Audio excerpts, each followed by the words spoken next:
El pasado viernes se presentó en la repartidora de Benimaclet un libro que nos ha llamado muchísimo la atención. El libro está escrito por Alexis Lara, sociólogo por la Universidad de Valencia. ¿Estás bien, Jessica? Bueno, lo intentaré. Se me oye de fondo, ¿no? Mía.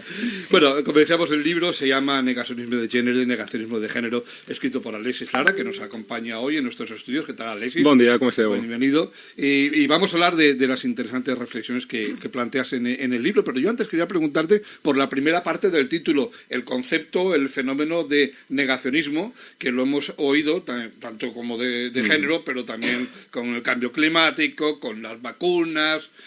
¿Con qué más casos hay de negacionismo? El negacionismo de la nieve, que hablábamos. ¿Existe de la nieve? Existe de la nieve, y es curioso, pero aún sigue ahí, ¿no? Que hay gente que cree que la nieve es de mentira o que es de plástico. Y en todos estos fenómenos del negacionismo, en estas diferentes vertientes, ¿hay algún hilo conductor? ¿Todo nace más o menos en el mismo momento y con las mismas características? Hay un hilo conductor y hay que diferenciar, digamos, que el negacionismo lo que realmente es la negación de una realidad empíricamente contrastable y demostrable tanto por las ciencias naturales como por las ciencias sociales. Esto es importante porque es la tesis, digamos, del libro.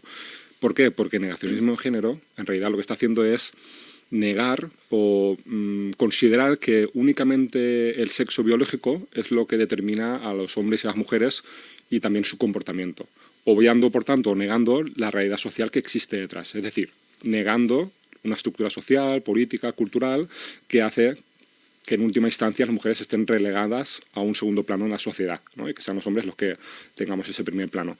Entonces, lo que está negando el negacionismo de género, en última instancia, es el patriarcado, esa estructura histórica y demostrable, contrastable por las ciencias sociales que existe.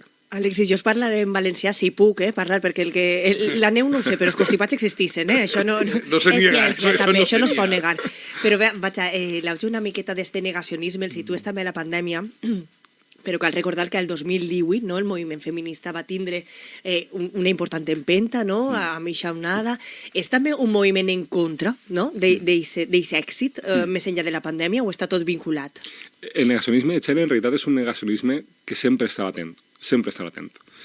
Igual com el terraplanisme podríem dir que, bueno, sí, abans de Galileo Galilei, òbviament, el terraplanisme era mainstream, no? Però diguem que després apareix un negacionisme terraplanista que ja fa referència a aquest moment d'esclat institucional, polític, mediàtic que parlem del llibre.